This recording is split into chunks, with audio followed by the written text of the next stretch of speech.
Good evening, everybody, and welcome to Carving It Up Live right here on YouTube Live and Twitter. I am Bryson Carver, and for the first time since 1998, the Tennessee Volunteers have won the College Football National Championship. No, I'm just kidding. It's April Fool's. It's April Fool's, not only because that obviously did not happen, but secondly, and this is coming from a Tennessee fan, you'd be a fool to believe it. Anyways, we've got a great show for you guys today. No more April Fool's jokes from here, thank God.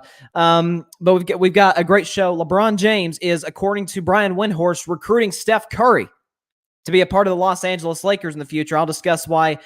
While it certainly isn't out of the question, I think the deeper thing in this story is how this actually closes the gap between LeBron James and Michael Jordan. I'll discuss that later in the show. Also, you got the situation with Kevin Durant, who's in another social media beef, this time with comedian Michael Rapaport. So I'll discuss that and how that hurts KD's legacy, in my view, going forward from this point on, and how it affects the Brooklyn Nets. Also, I didn't think I'd ever do this on Carving It Up, but I got to go after a small school in college basketball, one near and dear to my heart. And I'll save that for later on. You do not want to miss it. But let's start with Major League Baseball. The season starts. It's actually going on right now. The season kicked off, tipped off, whatever you want to say, earlier today. First of all, I want to give a shout out to my man, Barry Grant Jr., if he's watching this, whose New York Mets made the most un-New York Mets move ever. They actually kept a superstar. They trade for Francisco Lindor. They keep the man. They pay the man handsomely, but hey, he deserves every penny. He's the best shortstop. Okay, second best shortstop in baseball to Fernando Tatis Jr. But I look at it and I say, hey, good deal for the Mets. They need star power. It's in New York. You're obviously, in the shadow of the Yankees. Haven't won a World Series title since '86. Came close a few years ago, back in 2015 against the Kansas City Royals, but ultimately fell short in 5 games. So there's that. Just wanted to get that out of the way. But secondly, I think what's really interesting about this baseball season, it's weird because normally the best teams, it seems like year in and year out, come from the American League. For the most part, save for a couple teams in the National League, usually the favorites come out of the American League, whether it's the Yankees or the Rays and the Red Sox. That's just in the AL East. You got the Houston Astros, right? And you got all these other teams. This year, all the powerhouses are in the National League. And I said, and I'm glad that on ESPN, I was just watching a game before I went live here. I was watching the Dodgers and the Colorado Rockies. As you know, we had all these different things going on, and Jessica Mendoza during the broadcast made a great point, and I was like, thank you, because that's what I was saying. Is you have the best teams, the favorites to win the World Series, are all out of the National League.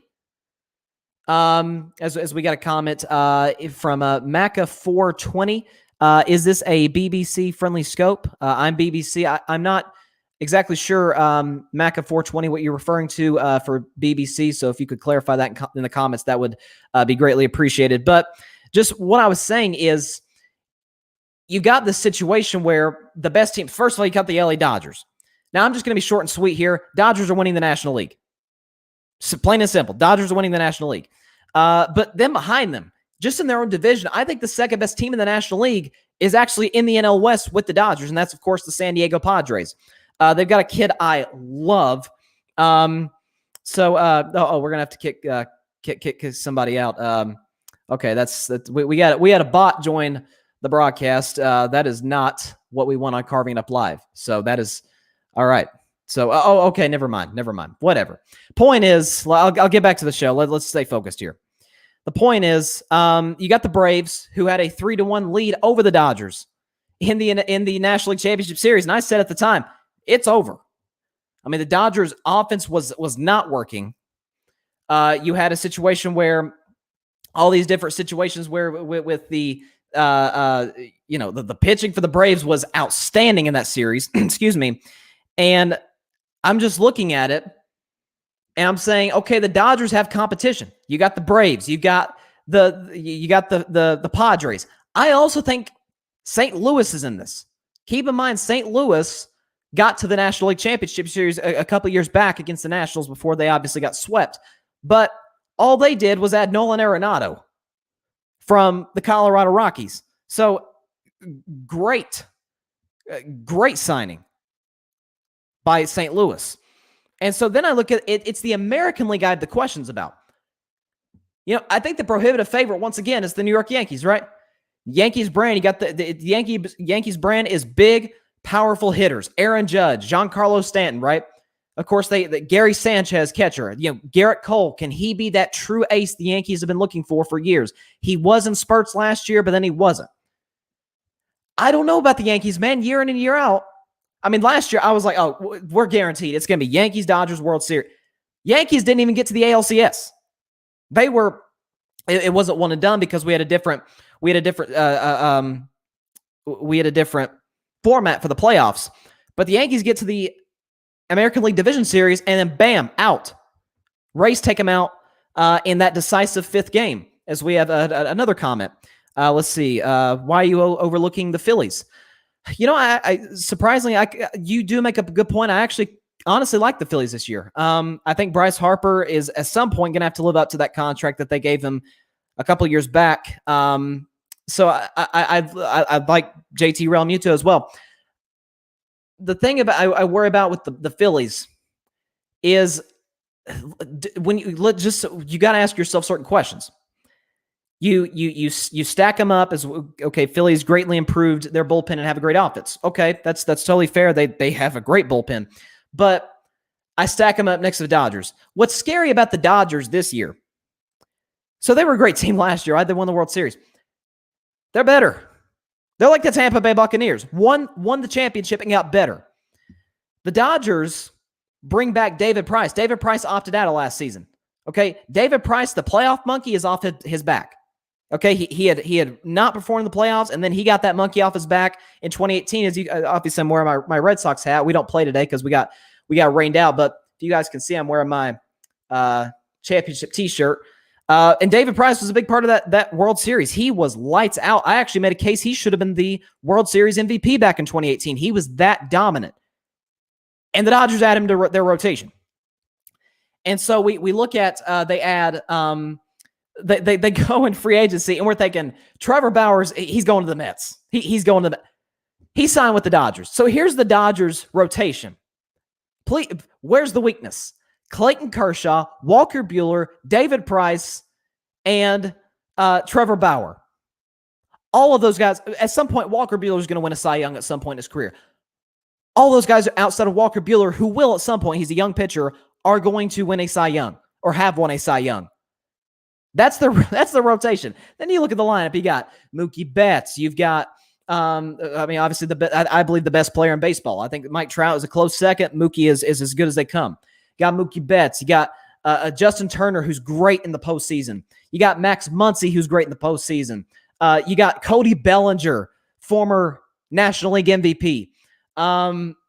It is a stacked roster.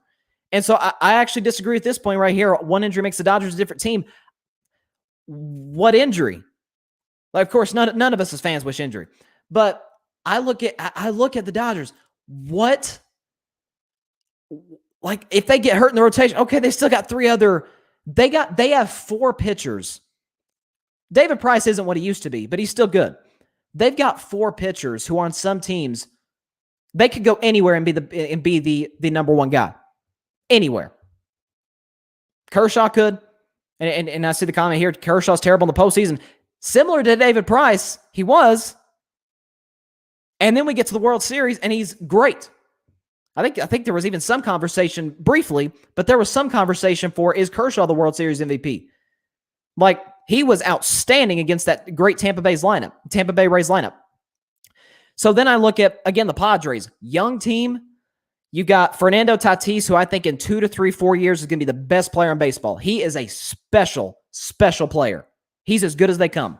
Of course, you got Manny Machado, who's on that massive deal, but he played well in spurts last year. You've got Eric Hosmer, great first baseman. So, by the way, I believe they added Blake Snell. Right? Didn't they? Is that not who they traded for with the Tampa Bay Rays? Blake Snell, you heard me on the show after the World Series is over, is like, why did the Rays take Blake Snell out of Game 6? He was shutting down that Dodgers lineup. And they take him out. and the Dodgers score three more runs over the next whatever it was 3 2/3 innings, and they won the World Series that night in Game 6. Sure, the Dodgers are the favorites, but that's why he plays the season out. Things happen, of course. There's no guarantees. There's no like this is going to happen. We see injuries. We see different things happen. As Mac at 420 also said, the NL East should be fun. No doubt about it. The NL East is going to be nuts. It's that and the Central. The NL East and the NL Central, I think the Cardinals are going to win the NL Central, but you still got the Reds are getting better. You got Cubs are always there. Cubs are always hanging around there. And then you look at the Brewers, adding my man Jackie Bradley Jr. And so then you look at the NL East. Okay, you got the Nationals. I didn't like the Nationals going into last season after their World Series title. They didn't really. It was a shortened season. They didn't really show up. Then of course you got the Mets re-signing Francisco Lindor. You got the Phillies, great roster as Mac of 420 just mentioned. And so this is Atlanta. By the way, Atlanta's probably going to win the division. Again, keep in mind Atlanta had a 3-1 lead on the Dodgers in the NLCS, and they have 2 MVP guys in their roster in their lineup in Freddie Freeman, the reigning MVP, and Roberto Acuna. Okay, so that they've and a great rotation as well. So that's what's interesting. Dodgers, Mac of 420 now says Dodgers had the best roster on paper the last 6 years and only have 1 trophy. Never know, no doubt about it. But I think what broke them through was the Mookie Betts trade, because it's like, okay, that dude, that guy's going to put us over the top, and in the end of the day, he did. Now, I can't wait to see what happens as far as once we get to the postseason. 162 games have passed, whereas last year was 60, right? So it's a condensed season, and it's a sprint. It's not a marathon over the season; it's a full-on sprint. And so, almost just barely more than a third of the season was played of a normal season. And so I'm looking forward to it playing out. If I had to make a World Series prediction today, April 1st, 2021, and this is, again, no more April Fool's jokes from here. Dodgers win the National League, and they beat the Padres in the NLCS to get there. And in the American League, we're going to get another ALCS matchup between the hated Houston Astros. Nobody likes Houston. I get it. No, nobody likes Houston. I totally understand. They cheated. The Houston Astros and the New York Yankees. They're going to meet in the ALCS. Houston will win in 6 games, get to the World Series, and we'll get what we always wanted. We'll get what we've always wanted since the whole Houston scandal happened. We get a Dodgers-Astros World Series after LA got screwed over in 2017. I mean, people forget. LA, they weren't cheating. Houston was blatantly cheating. The Dodgers were still putting up double-digit runs in some games in that series. Their offense was outstanding. So the team that wasn't cheating offensively was keeping up with the team that was cheating. So that just shows you the gap. So you want to talk about the ultimate revenge matchup? Oh, that'd be awesome. I'd be all here for it. But that's my prediction today. Now, am I confident in my Houston pick? Not at all. No, I don't know who in the American League.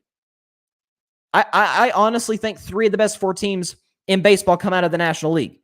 Dodgers, Padres, Houston, and the Braves. I think the Braves are better than the Yankees. They've proven more in the playoffs than the Yankees have in the last few seasons. So I think that's certainly a subject for a debate. This says which contract would you rather be stuck with as a franchise, Harper or Machado? That's a tough one because neither have been great in the playoffs. They're both great regular season players, but once we get to the playoffs, you don't know what you're getting. I would probably say Bryce Harper because he's obviously a more talented overall baseball player than Manny Machado is. Again, I see him having a bounce back year. He's been a little down first couple seasons with the Phillies, and his last season in Washington, he wasn't that great. I think he only hit 240. We expect more out of that, more out of Bryce Harper than just hitting 240. So I hate both contracts. I love the Mookie Betts contract. I love the Francisco Lindor contract. I'm iffy on the Trout contract because he's a great player. He's an all-time great player, but it doesn't really contribute to winning. with the Angels, but he's still the best player. So it's kind of hard to rationalize with that. Harper, Machado are way overpaid.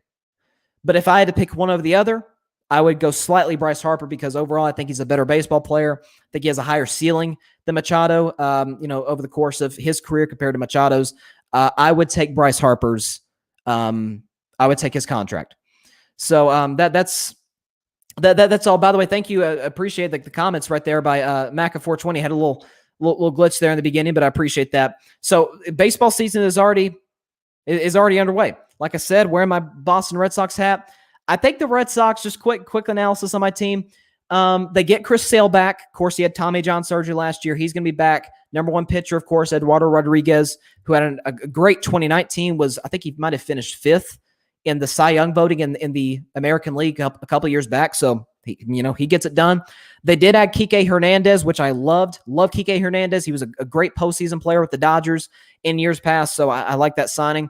JD Martinez is back. Xander Bogaerts is back. Rafael Devers is back and only getting better, which is scary because he's had a great last couple seasons.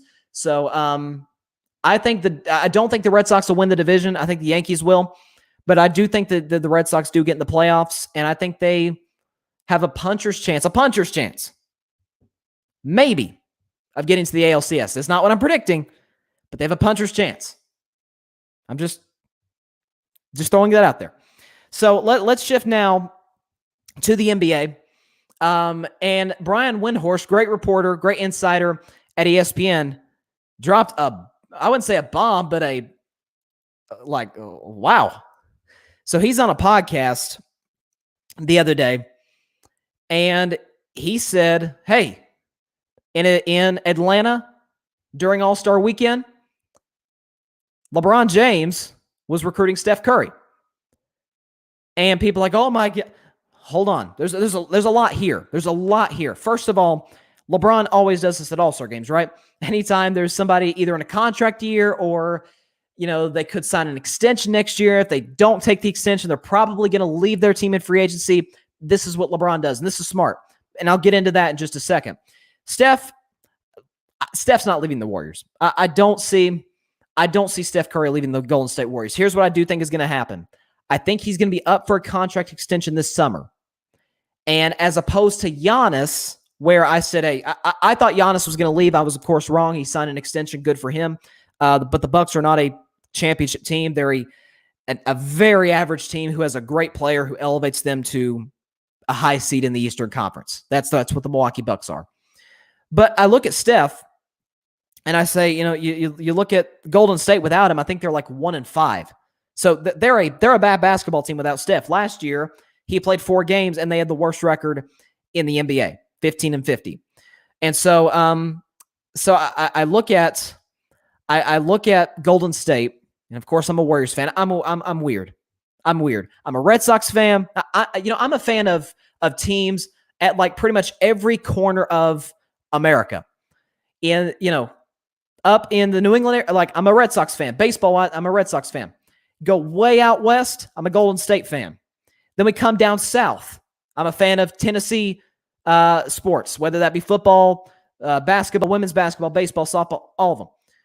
And then in the NFL, I would say I'm a reformed Cowboys fan. Let's put it that way. I'm more of a Dak Prescott fan than a Cowboys fan, but let's just leave it at that. The point is, Golden State needs Klay Thompson to be back in championship contention. Does Klay come back and he's his former self? If that's the case, Steph's not leaving. Steph doesn't want to leave Golden State, right? Come on, man. It's the Bay Area, it's San Francisco, right? You're in the same division as the Lakers and the Clippers and Phoenix, by the way. But get Klay Thompson back. I've said this for 2 years because I thought Klay would come back this year, but man, it was a ripped your heart out of your chest. He tore his Achilles in a pickup game the night of the NBA draft a few months back. So that was just, heartbreaking. But get Klay Thompson back full strength. Golden State's going to be back in the championship mix. Okay? Do we trust Phoenix to beat him if Golden State's healthy? I don't. Utah, by the way, while I'm on the Utah Jazz, thank God that their playing situation didn't end up being worse than it was. Let's just take a moment and say, thank God that the Utah Jazz team organization is okay. If you don't know the story, they were in a plane. They're flying. I think they're flying back home. They had a home game last night, and some birds hit the plane, and they had to make an emergency landing. And you heard Jordan Clarkson, who's going to be the sixth man of the year. He's had a great season with Utah. He said, we were scared for our lives. For about 30 seconds there, we were looking at each other thinking this is it. So all glory be to God that they are okay. And that they landed safely. They got back home safely. So after the year we've had, thank God. So back to Golden State. Do I trust Phoenix to beat them? No. Do I trust Utah to beat them? No. The Clippers, I think about the Clippers after their 3-1 choke. I said, you know what? I'm done with the Clippers. They'll find a way to mess it up. That's what they do. They find a way to screw it up. That's the Clippers. When they're not garbage, which they were for years under Donald Sterling, then once he got kicked out, they blow the 3-1 lead against Houston in 2015. They blow the 3-1 lead last year against Denver. I guess that's what the Clippers do. Lakers are my only concern for Golden State in the West once they get fully healthy next year. Lakers are my only concern in the West. And so I look at this situation, LeBron recruiting Steph Curry at the All-Star game. And so let's as we got a comment right here from from YouTube. Whoops, sorry, I took your comment off. I don't know, man. They said the same thing with KD, and look how that turned out. Possibly, you know what? You got a fair point there. But just out west, I mean, is there any team, if Golden State is fully healthy, by Golden State, I mean Clay, because Steph's fine. He's still in his prime. Draymond is playing really good basketball this season. If Clay comes back and is himself, I'm sorry, I don't trust Phoenix. I love Phoenix's head coach, right? Chris Paul is a great player. Devin Booker's a great player. And DeAndre Ayton's getting better. But they don't have that championship DNA like Golden State does. You look, I mean, this is what the Spurs did for years. Even when they were old, they still had that championship DNA, and they were always in the championship picture up until the moment Tim Duncan retired. And so I think it's interesting that you look around the West, and it's like, I'm not scared of any of these teams except the Lakers next season. And so as we have another comment from Mac of 420, you won't find a better series in all of the NBA. Yeah, this is a good point. You won't find a better series in all the NBA than the Sixers and Nets in the Eastern Conference Finals. I'll do you one better, Lakers Nets in the NBA Finals. Outside of that, you've got a strong point. If Embiid is healthy, I'd love to see it. I would take the Nets because I think they're the best team in basketball right now. I would probably take the Nets, honestly, in 5 games because I don't trust the Sixers to be able to stop James Harden or Kevin Durant or Kyrie Irving. And then you got Blake Griffin and LaMarcus Aldridge, who's making his debut as a Net tonight. You got the Bruce Brown kid. You got Claxton, and you got Landry Shamet. I mean, that's a deep basketball team. I was just saying, I like Philly. Don't think they can beat the Nets. A couple months ago I did. Now I don't. Let's stay on topic, though. LeBron James is recruiting Steph Curry. Here's my thoughts on it. This may surprise you. To me, this is what closes the gap between LeBron and Jordan. You're like, how is that the case? Jordan didn't recruit. Jordan didn't go out and get guys. Jordan didn't leave the Chicago Bulls until he was out of his prime when he came back out of retirement the second time. That's because LeBron changed the NBA back in 2010 with the decision, right? It was the first player. We had super. People act like super teams just came in a few years ago. I'm like, I'm here to tell you, super teams have been around since the 50s, with the Celtics and the Lakers and the Bulls in the 90s. And you had the Sixers were a super team, right? With Moses Malone and Dr. J. And so I see this and I say, LeBron changed the league. And I think for the better, because you don't want a star staying in the same place they've been, never be in championship contention, put up big numbers, but never really, you don't think their team has much of a shot to win the finals. Don't you want to see the best players together? Don't you want to see that? And so, again, like I'm a Steph Curry fan, I'm a Golden State Warriors fan. I hope he doesn't leave. And I don't think he will leave. But you got to look at this from LeBron's perspective and say, okay, I'm getting older. I'm in year 18. Anthony, listen, I've got my superstar my co-star, Anthony Davis. The problem with Anthony Davis is not talent.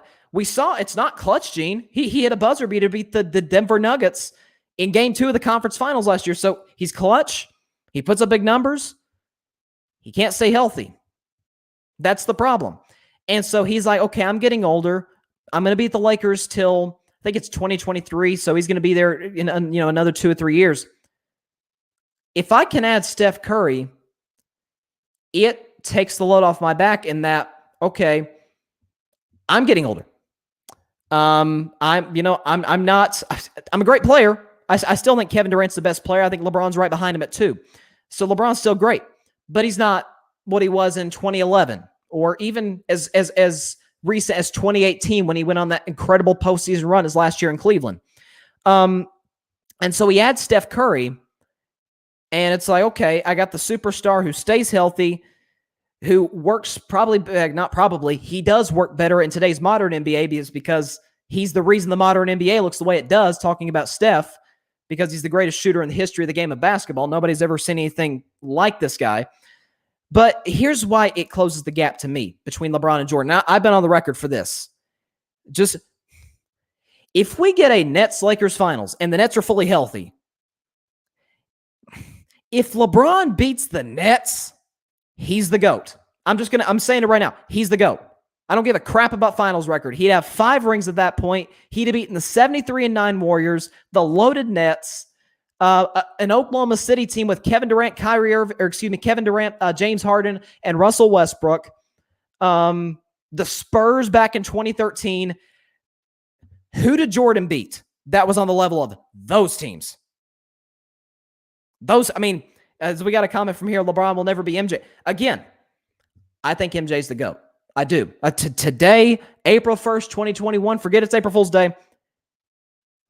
Jordan's greater than LeBron. LeBron's the absolute 2. If those aren't your 2 best basketball players ever, then, come on. But here's why. Jordan beat good teams, right? The Clyde Drexler-led Blazers, right? The Magic Johnson-led Lakers, although Magic was later in his career, and he wasn't quite the same as he was back in the 80s.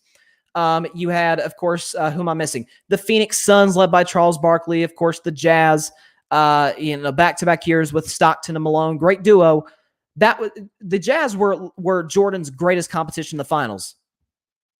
LeBron had to go against the 73-9 Warriors, came back from a 3-1 deficit and won. And this is coming from a Golden State fan, man. Like, that hurt. That still hurts. 2016 finals gives me PTSD, man. But as we have a comment from Yo, I love this. We got a great back and forth debate. I love this. We got Mac420. We got Yo, Mac420 from Twitter and Yo from YouTube. I appreciate that, guys. Keep it up. Yo says, I agree. If LeBron could beat the Nets, he's the GOAT. Because you look at LeBron's record, by this point, if he does this, he'll have beaten the KD, Westbrook, Harden, Thunder, who we all think could have been the Warriors had they stayed together. They could have been the Warriors before the Warriors. He beat the Spurs with Tim Duncan, Manu Ginobili, Tony Parker, Kawhi Leonard. The 73-9 Warriors. Keep that in mind, 73-9. Better than the Bulls. Who am I missing? The Heat was that was his, as far as degree of difficulty of the championships he won, that was the least.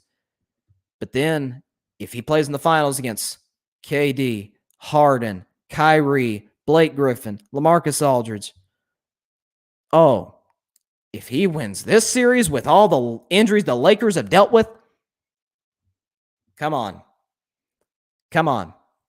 As we have a comment here, or back-to-back comments, these kind of fit. MJ didn't need 3 superstars on his roster to win. Pippen and Kukoc weren't special. I'll give you Kukoc, but come on, Scottie Pippen was one of the greatest defenders of all time. One of the greatest wing defenders, top 50 player easily. Find me 10 defenders in NBA history better than Scottie Pippen. You can't. He was an all-time great player. MJ didn't need a super team. He did have the greatest coach ever. And I think Jordan's the GOAT. Don't get me wrong. I think Jordan's the GOAT. But he did have the greatest coach ever, Phil Jackson, one of the greatest number twos ever in Scottie Pippen, the best defensive player at the end, the best defensive player, Dennis Rodman, the best shooter, Steve Kerr, the best overseas player, Tony Kukoc. That I would consider that a super team. Super teams, again, like I said, super teams have been going back to the 80s, or sorry, the 50s. You had the Celtics back in the 50s and 60s with Bill Russell. You had, the Lakers had a super team for a while. And so I look at it and I say, okay, if he pulls this off, let's see. Nets are older and past their prime. Okay, I got to push back on this. I got to push back on that. Nets are older and past their prime. What worries me, Kevin Durant can still play, but what worries me about him is injuries. Kyrie's probably had the best season of his career. Look at his numbers. And last I checked, I don't think he is the MVP. James Harden's the front runner for MVP today. I wouldn't say front runner for MVP is past your prime. If you say Blake and LaMarcus are, okay, but they still can contribute. We thought Blake was washed with the Pistons. And he comes back and he's dunking on people, so he could still play. Let's see. Come on. Any coach could have won rings with MJ on the roster. Coaching overrated. Again, Jordan was putting up numbers with who was the coach before Phil Jackson? I'm trying to remember his name. I'm losing it. I'm losing it, guys. Oh my goodness. Please, someone in the comments remind me who the coach was. I can't remember. He went into broadcasting. I don't know. Point is, very good coach, but wasn't Phil Jackson. Thank you. Doug Collins. Thank you. Appreciate it. Doug Collins was the head coach, and the Bulls were good. Heck, I think they got to the Eastern Conference Finals, but Phil Jackson unlocked Michael Jordan's greatest potential as far as getting everybody else involved, because Jordan was putting up better numbers. People forget this. Jordan's numbers pre-three-peat, the two three-peats, right, from 91 to 98, before the two three-peats, Jordan was putting up better numbers before he won championships than while he was winning championships. He was putting up better numbers. But what Phil Jackson did, with triangle offense and, of course, Tex Winter, is you had different guys getting involved, right? Jordan passing it to Steve Kerr. So I just, back to this, we got a little off topic with the Jordan LeBron debate. I really appreciate the comments, though. Keep it coming. It's what makes this show fun. But I see LeBron, and I say, okay, what he did is, again, he put the power in the hands of the players. Like, okay, if I'm with a garbage basketball team, Cleveland, I can get out and go and say, if you guys can't give me help, I'll get my own help, because people, remember, you need help to win championship. I don't care who you are. People talk about, Dirk won the championship in 2011 by himself. Yeah, but Jason Terry had the best season of his career. Jason Kidd showed up and played well in that finals. It wasn't like Dirk. He was the best player on the team, don't get me wrong, but he wasn't, the only guy. And that was LeBron's worst series of his career. Okay, so that did help. You need help to win finals. Yeah, you just do. Just look at look at the Toronto Raptors. I know they were aided by Golden State getting hurt, but look at the Raptors. They had Kyle Lowry. They had Pascal Siakam, who had his best season. Marc Gasol they traded for. They had Norman Powell. Look what Norman Powell's doing now. You have all these different things. And so I'm like, okay, is it fair to say that it's absolutely fair to say that LeBron's opponents in the finals, this isn't debatable. LeBron's opponents in the finals, way more difficult than Jordan. The best team Jordan played in the finals was 97 and 98 when it was Stockton Malone. Great team, great duo, right? All-time leading assists guy in John Stockton, second all-time leading scorer in Karl Malone. Great duo. But that wasn't the 73-9 Warriors. That wasn't the Spurs with Greg Popovich, Tim Duncan, Tony Parker, Manu Ginobili, Kawhi Leonard. That was not, you look at the Thunder with KD and you had, who was James Harden was coming off the bench. Russell Westbrook. That's a stacked team right there. If James Harden is the third best player in your team, man, the third best player on the Heat was Chris Bosh, who was good, but he wasn't James Harden. And so I'm just saying, Let's see. LOL, like the Dirk-led Mavs team that beat LBJ. Listen, that's the biggest knock on LeBron's career. 2011 Finals. They're playing the Dallas Mavericks. That was a bad series for LeBron. He's never replicated that since. I mean, that series got to his head so much, he's like, okay, that's never happening again. I mean, he's had his down moments in the series. Heck, Jordan did. Kobe did. Shaq did. I mean, everybody did. Every superstar has a down series. If you have multiple down series like James Harden, then that's when it becomes a problem. If you're a superstar player, that's different. But LeBron James, Steph Curry. What this shows is the emotional stability. This shows the confidence. This shows intelligence in LeBron James, to where he says, I could stay in Cleveland, Ohio with the Cavs, and we're going to the playoffs, and my second best player is Kevin Love, good player, and the road to winning a championship is darn near impossible. Or I could go to the Lakers, and then a year after that get Anthony Davis, and it's hard, but not virtually impossible. I mean, listen, the fact that that LeBron James, the fact that, and it's just interesting to me, the fact that LeBron took that Cleveland team to the finals and they almost won 2 of the 4 games in that finals against Golden State is incredible. I mean, that was unbelievable. That playoff run where he, of course, swept the Raptors, that beat the Celtics in 7 games, go to Golden State. So we have, oh boy. We got another comment here. You should link up with Outkick. You and Clay Travis would do good together. Yeah, I appreciate I appreciate the compliment. I'm not down with Clay Travis, man. I ain't down with that guy. I ain't down with that guy. But appreciate the comment though. Let's see. We got, if Steph Curry joins the Lakers, I believe the Lakers could win 2 championships, maybe 3. Well, Steph's 33, not out of his prime. Anthony Davis is 27, 28 years old. And again, the way LeBron takes care of his body, it's almost like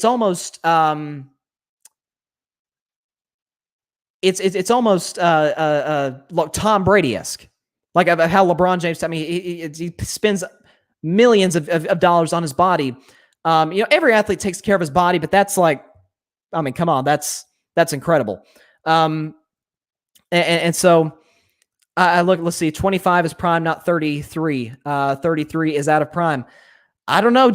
How old was Kobe when, I think Jordan was like 36 when he won his last championship, and I'd say Jordan was still in his prime. Jordan quit in his own terms, right? Like he said, no Phil Jackson, I'm gone. We saw in The Last Dance during quarantine, right? Last spring when that aired. If averaging 29 a game and putting up numbers similar to your unanimous MVP years out of your prime, man, then your prime must have been pretty great. You're averaging 29 a game, shooting well over 40% from 3-point range, carrying a bad team into playoff contention. I think every player would wish that's not their prime. Let's see. Doesn't mean you can win past prime, but 36 ain't prime. It depends on who you are, right? It depends on your game. Shaq at 36, way out of his prime. That's because Shaq didn't take great care of his body and because his game didn't adjust to the modern NBA. LeBron at 36 he's never shot better from 3, although he's a streaky 3-point shooter, but it is the best he's shot from 3 in his career. Of course, we all know the passer he is, the basketball IQ he has is off the charts. And so with that, I say it depends on how you take care of your body, and it depends on how you adjust to today's game. For example, Dwight Howard. Dwight Howard's still not 36. And he is a shell of himself.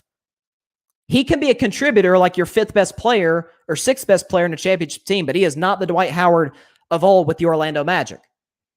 So this says, ask LeBron what body he'd rather have, 25 or 36. Well, that's an obvious question. Of course, you take 36, or excuse me, 25. You'd take 25 years old, of course.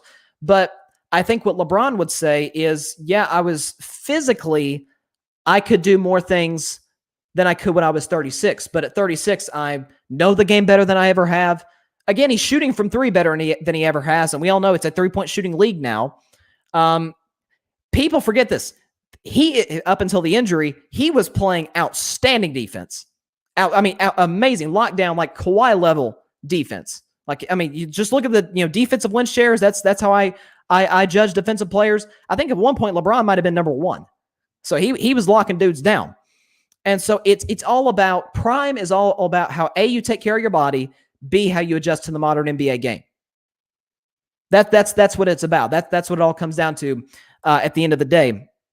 What it shows LeBron James recruiting Steph Curry is it says, okay, I can't beat Brooklyn by myself. If Anthony Davis was out the rest of the season, which we all know that's in the cards. I mean, he's had injury problems. He's a great player. Best power forward in the game. But injury after injury after injury, that's what I'm saying is you don't know if Anthony Davis is always going to be available. You don't know that. You don't know if what you're getting. Steph, I mean, of course, he had the tailbone injury a couple weeks back. That was a freak injury. And he's back, by the way. He's back, and he dropped like 33 the other night, so he's fine. You get a guy who's more durable, a guy who you could pass the torch to, at least for a brief amount of time. Once I'm like, okay, I'm handing the keys to you to run, not to run the Lakers, but to be the dude, the best player on the Los Angeles Lakers. And LeBron sees this, and Kevin Durant one-upped him. LeBron assembled a team together. KD joined a team, right? He joined a team that went 73-9, almost won a second straight championship, and had the back-to-back reigning unanimous MVP. Like, KD one-upped him. And that's what KD's doing in Brooklyn. Like, I say this, if Steph is there, do you look at Steph and say, he's going to be available in free agency a couple of years? All right, cool. Yeah. All right, cool. Or do you say, oh, the greatest shooter ever, one of my greatest competitors. Our days of competing in the finals are over. We're in the West. We're both in the West. We can't compete in the finals anymore. If he's going to be available in free agency, we need to go after this dude. We got to go after that guy. And LeBron has the emotional security to say, let's go get him. Not Derrick Rose, where Derrick Rose would say, no, I don't recruit. I respect the heck out of Derrick Rose. That's got to be the dumbest thing he's ever said. I don't recruit. Okay, then you'll be stuck being irrelevant for years with the Chicago Bulls. Of course, we all know he had the injuries and stuff, but come on, nobody thought of the Bulls with Derrick Rose and Taj Gibson and Joakim Noah, and even with Jimmy Butler as a real championship contender. Come on now. Russell Westbrook, he said, my best friend is the ball. Okay, have fun going out in the first round every year with OKC, and in Washington now not even going to the playoffs when you have Bradley Beal, the NBA leading scorer, as your second option. Okay. Like, if you're anti-recruiting in today's league, you're not committing for a championship. That's just I'm sorry, that's the reality to it. If you're not pro-recruiting or going after guys, it's unfortunate, because you're going to be stuck. You're going to put up the good numbers. This is why I think Zion's going to leave the Pelicans, because he's like, man, I'm putting up the numbers I'm putting up on this team. Stan Van Gundy is not that dude as a head coach. Brandon Ingram, for some reason or another, is taking all the big shots, not me, even though I'm a better player. Like, that's why I think Zion, he can leave the Pelicans after this year. I think he's gone and going somewhere else and getting a nice contract before, years from now, he'll get a huge payday. But that's, let's see, we got a comment here from Yo.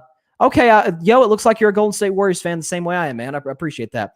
Next season when Clay comes back, we'll be back and get revenge on the league.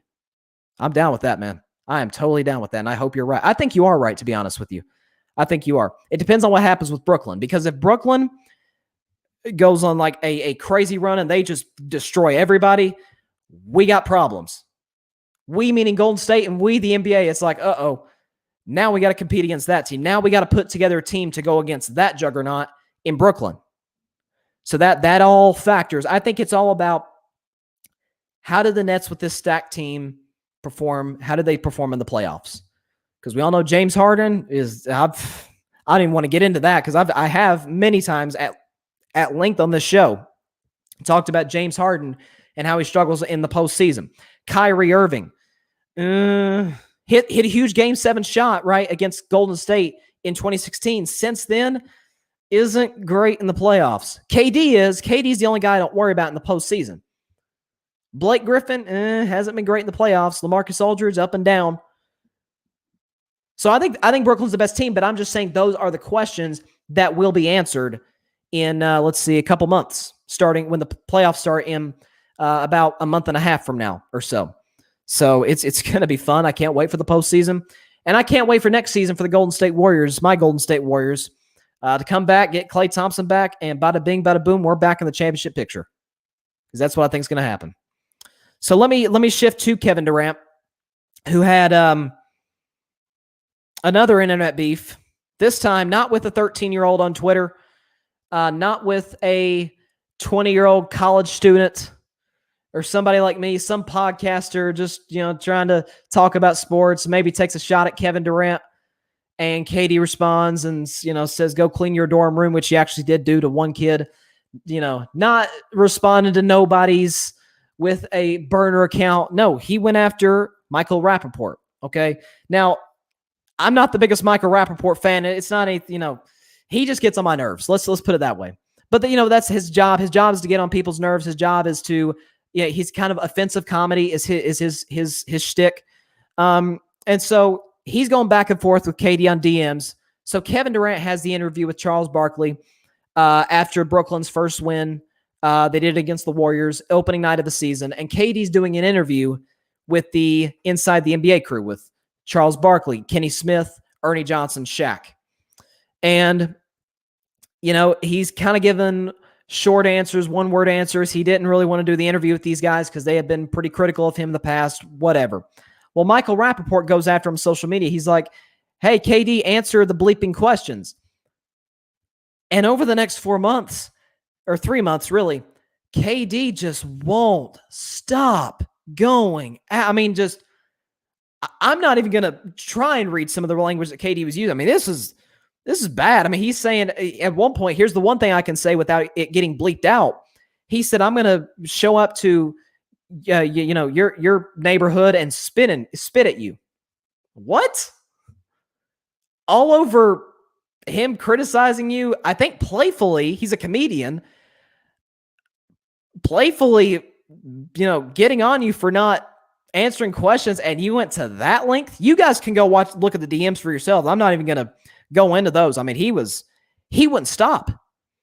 And so this has been my biggest issue with Kevin Durant, is he's got to be as sensitive a guy as I've ever seen. And I think Kevin Durant is a good human being. Back in 2018, when he and LeBron James were both told to shut up and dribble, LeBron built a school and KD won the NBA's equivalent of the Walter Payton Man of the Year award. Like the NBA equivalent to the NFL, KD won that. It was like the NBA Community Assist Award. Kevin Durant won that. He's a good dude. Something clicks in him. Something snaps when he goes to social media, when he goes to Instagram and Twitter, and sometimes even on YouTube. Something happens to KD.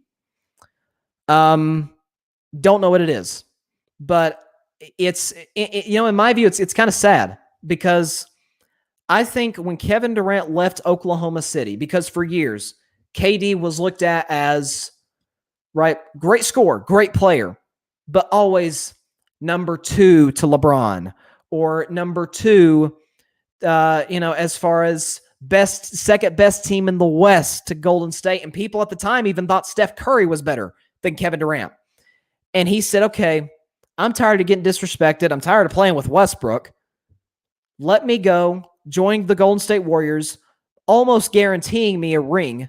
It guarantees us to get to the finals. Golden State got to the finals without KD. With him, forget about it. They get to the finals with KD, and he's amazing in 2017. That was the best series I've ever seen Kevin Durant play. He was, and people forget, LeBron averaged a triple-double in that series. He averaged 35, 11, and 10. It was something crazy. But KD was magnificent in 2017. And he thought that was going to bring him true happiness. I think he even said it. He said, I thought this was going to validate me. This is going to make me a complete human being. That's what he thought.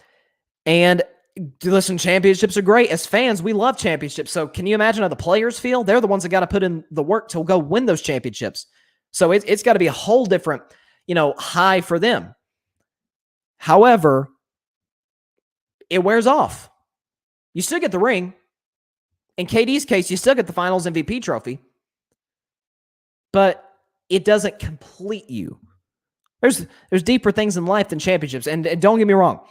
When sports, you know me, I'm all about, do you win or do you lose? I don't give a crap about your stats. Do you win or do you lose? That's what it's all about. That's what you're always judged on. That's what you always will be judged on. Wins and losses. And you win, but it doesn't complete you as a human being, as a grown man, in the situation of Kevin Durant. And so I think he goes to social media to kind of, I guess, release his anger, to do that. Why? I don't know. That's his way to go after. But again, who cares what Michael Rapaport says? Who cares what Joe Blow in Iowa says? Who cares? You're Kevin Durant. In my view, and it's my humble view, I'm one guy. I'm just a podcaster. But as far as pure scoring, I've never seen anybody like KD. And you got Kobe and you got Jordan and even LeBron and Harden and Wilt. But as far as a guy who makes it look effortless, KD's the best I've ever seen. He's a first ballot Hall of Famer. He's an MVP. He's a two-time champion and two-time Finals MVP. He's looked at by everybody as a top 3 player in basketball. By me and a few others as the best player in basketball. Why you got to go after nobody? I mean, Rapaport's not nobody. He's well known. But why you got to go after nobodies on Instagram and Twitter, on burner accounts, and then in this case, just by your actual account, right? Easy Money Sniper. Just going after people. And it's like, man, don't you got better things to do? He's a great, like, people forget this. KD's a great businessman. He's got that 35 Ventures. He's got that show on ESPN Plus, The Boardroom. He and his agent, Rich Kleiman. Like, he's an entrepreneur, man. He's great. And it's like, I don't know, I'm no psychologist. By the way, speaking of mental health experts, I'd invite you guys Monday morning, 7 p.m., a little promo here, to go listen to my interview with Dr. John Deloney. Who's of course got a podcast. He's got, I think, 2 PhDs. He's a genius, man. He's a great guy. Helps people with their struggles, mentally, anxiety, depression, the whole bit. And just go check out my interview with him, because it's I think it applies to each and every one of us in all of our current situations in life, with what happened in 2020 with the pandemic and just going from there as well. So and by the way, we got a comment here from Yo as well. I personally think KD is top 15 all time. I agree. I think you can't put 15 players greater than Kevin Durant. I've actually said that if he can get a couple more rings, maybe we got to start having the conversation about KD and Bird, because Bird was great. I think Bird couldn't do what this guy could. He couldn't handle like KD. We can argue if he was a better shooter than KD. He was. I put Bird above KD as far as shooting, but he couldn't handle the ball like KD. He couldn't get to the rim like KD. He couldn't pull up from 35 feet at times like KD. And by the way, he wasn't as good of a defender as KD. Like a few years ago, KD was top 5 in the league in shot blocks. He averaged like almost 2 blocks a game because, he's his length, right? And so we gotta, if KD gets a ring or two more and maybe another MVP, we got to start having that conversation. Is it KD or Bird as the second greatest small forward ever to LeBron? Like that's something we got to start talking about. But yeah, KD is the top 15 player ever, and I believe the best player right now. So that is why I say, why does he care what other people think? Here, listen, there are people whose opinions you hold higher than others. if Hall of Fame players are talking about your game, listen. Like they know what they're talking about. If coaches are talking, but if some teenager on social media is going after you, or some random man or woman's going after you, who cares what they think? I mean, really, just who cares? What does it matter? What significance does their opinion serve you? Why does it doesn't make you better and it doesn't make you worse? I mean, it doesn't. I don't get why he gets in all these internet beefs with celebrities now, with other people. And by the way, Katie took it too far when he brought up Michael Rapaport's wife.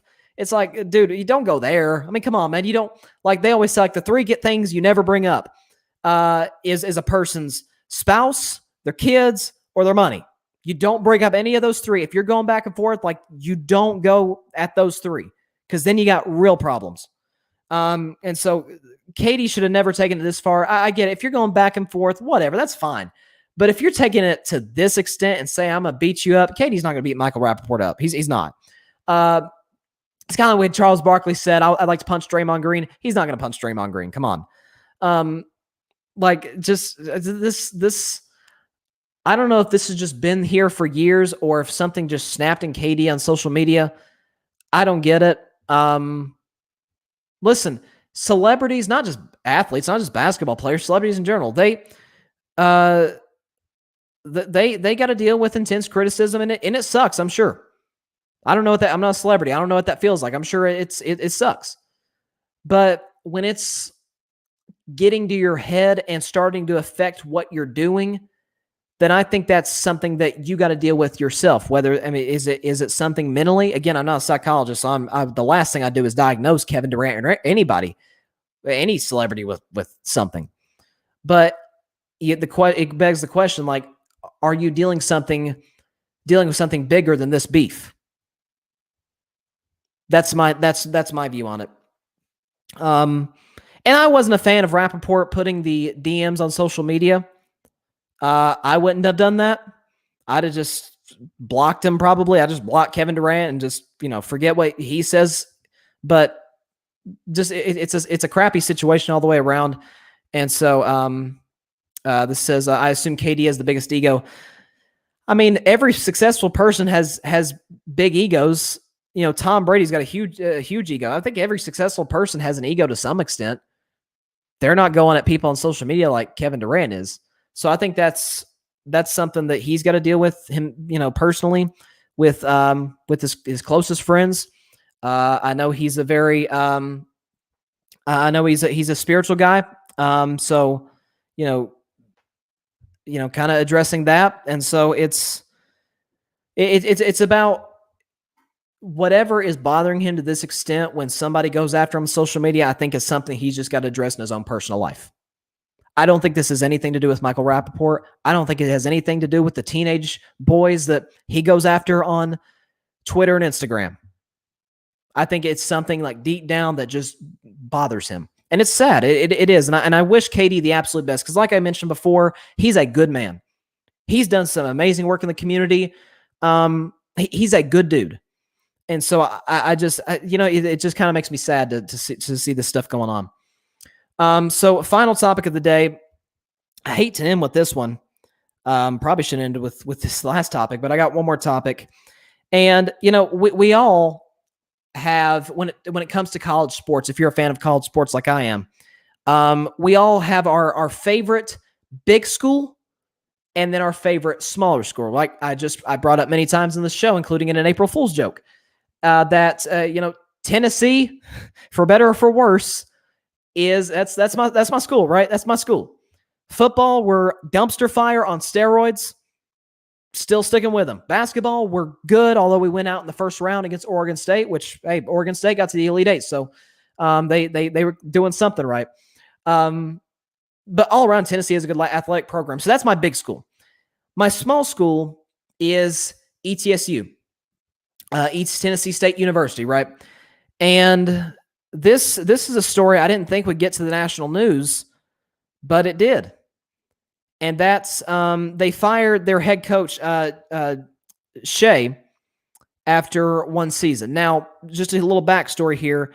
Their former head coach was Steve Forbes. I actually went to a basketball camp of Steve Forbes back in 2017. Good coach. He actually got a job a year ago to go coach at Wake Forest. They didn't have a very good season, didn't qualify for the tournament, but he's a program builder. I have faith in him and confidence in him. The Wake Forest are they're going to be, the Demon Deacons are going to be back to college basketball prominence like they were when they had Chris Paul and Tim Duncan. They're going to be fine. He's a good recruiter. They're gonna get back to prominence. And so they hired this new guy, and ETSU goes 13-12. They play in what's called the Southern Conference. They get to the Southern Conference semifinals, and they lose to UNC Greensboro, who went on to win the Southern Conference and go to the NCAA tournament. And they, I think they lost to Florida State in the first round. So certainly not a bad loss for ETSU, and not a bad first year, right? For a new head coach coming into a small school, And then we're starting to see, we see he's resigned. I said that in quotes for our podcast audience. Resigned. And now we're seeing players are transferring from the ETSU Bucks basketball program. We're seeing players are transferring. And it's like, oh, okay. We see that late in the season. I remember this. This was late in the season, late February. At their home arena where they play, wouldn't even really call it an arena. It's more of a gym. But their home court, they take a knee during the national anthem to protest systemic injustice, racial inequality, and the locals didn't like it. Now, I will preface what I'm about to say with this. Whatever your view is on the whole kneeling thing, first of all, I've talked about it many times, in that kneeling did not affect the ratings in the NBA Finals or in the NFL. Many factors. The election factored in. The streaming online is, we're watching more games on our phones and our tablets and our computers than we are on TV nowadays. And you see with these new streaming deals. So it wasn't politics so whatever your view is, it's our God-given right to freedom of speech. As long as it's peaceful protest, you do whatever you want. That's what makes America what it is. We can protest any way we want, as long as it's peaceful. And there was a lot of pushback locally from fans, from the boosters. They didn't like it. And so a successful season for ETSU, and he gets fired. Like, the man did not resign after 1 year. Unless he gets like a great offer somewhere else. He didn't just resign for no reason after 1 year. And players on the team are not transferring because their coach resigned. And it's sad. I'm here to say I'm extremely disappointed in my ETSU Bucks. And I've seen, Kendrick Perkins has talked about it on Twitter. Tobias Harris, who went to the University of Tennessee, he talked about this, and it's disappointing, man. Because like I said, this is my small school. My big school's Tennessee. My small school's ETSU. And to see that you're firing a guy because he and his players were peacefully protesting. Again, regardless if you agree with the way they're doing it or not, that's why you fired him. Like, if he was like a bad head coach and the players don't like him and the ETSU's terrible, yeah, for sure, fire him. Whatever. But they had a winning record. They almost got to the NCAA tournament. That's a successful season. Come on. And it brought it to a new level of suspicion when you're like, oh, players are transferring. They're leaving the school. I think half the team has transferred. It's like, that's interesting. And by the way, he's talked again in depth about social justice and about racial inequality. And it's ironic that this is all happening right smack dab in the middle of the George Floyd trial. And it's sad, and I'm disappointed in ETSU. That's all I got to say. Whatever new coach comes in, man, I wish him the best. Hope he doesn't have to deal with this nonsense by the boosters, by the athletic program, the athletic department. It's extremely disappointing. And I wish Coach Shea the best. I hope he goes somewhere else and is extremely successful. I hope the players that transfer go on to be extremely successful. And it's disappointing. It's extremely disappointing by this school that this is the conclusion they came to. This is the decision they made, not because of bad play, not because of bad coaching, not because of guys having off-court issues, not because of the coach having, some kind of scandal or something, because they use their God-given right from our Constitution, our United States Constitution, to be able to peacefully protest. And that's why he lost his job. It's wrong, man. It's messed up. So, again, hate to close the show out on that. But we got a lot going on in college sports, in professional sports. By the way, tomorrow, the women's Final Four. Cannot wait for that one. I've got UConn winning the whole thing.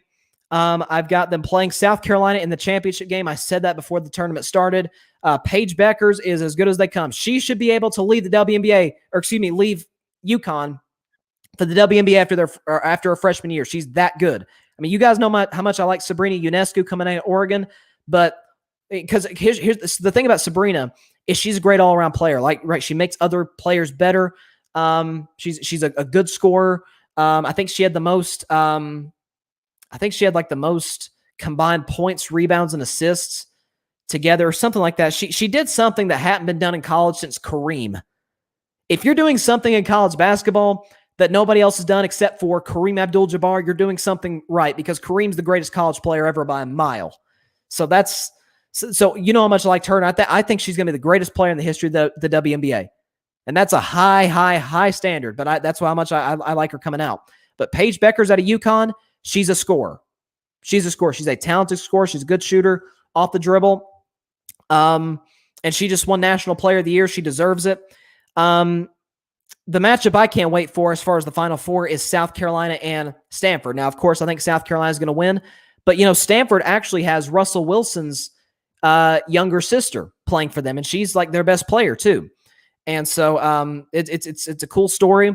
Certainly wouldn't be shocked if Stanford won, but I'm going to take UConn to advance to the national championship game, and I'm going to take South Carolina to beat Stanford and advance to the national championship game. Both of those games tip off on ESPN tomorrow night, so I may have some live reaction to it while I'm doing the show tomorrow. We got the Final Four in the men's bracket coming on Saturday. Again, baseball's starting now. The NBA season is heating up. It's a great time for sports. This is so much better than it was last year. Last year, we're looking for topics like crazy. You're like, oh my, what are we going to talk about? I know we got the draft, but outside of that, Last Dance saved us for a while, but it was hard to find topics last year at this time because of the pandemic. And now we got sports, we got stories, and I love it. So thank you guys so much for coming on the show. We have more comments on this show than we've had on any show. So thank you to Yo, and thank you to Maca 420. And so appreciate y'all commenting. Appreciate everybody stopping by the show. Be sure to stop by tomorrow, 6 p.m. Eastern, 3 p.m. Pacific Standard Time on YouTube Live and Twitter. If you're listening to the podcast, you are listening on Spotify, iHeartRadio, Google Podcasts, Anchor, and wherever you listen to your podcast. Also, check out my interview with Dr. John Deloney next Monday morning at 7 a.m. Eastern, 4 a.m. I don't think y'all will be up that early, but hey, as soon as you get up, check it out. He's a great guy.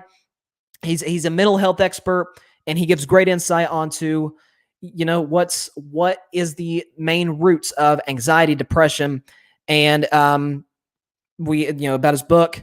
Check it out. You guys are going to love it. And so that'll be available Monday. So until then, until tomorrow, hope everybody has a great weekend, or week, I should say. We're going to see you tomorrow. Stay safe out there. God bless you all. Peace out.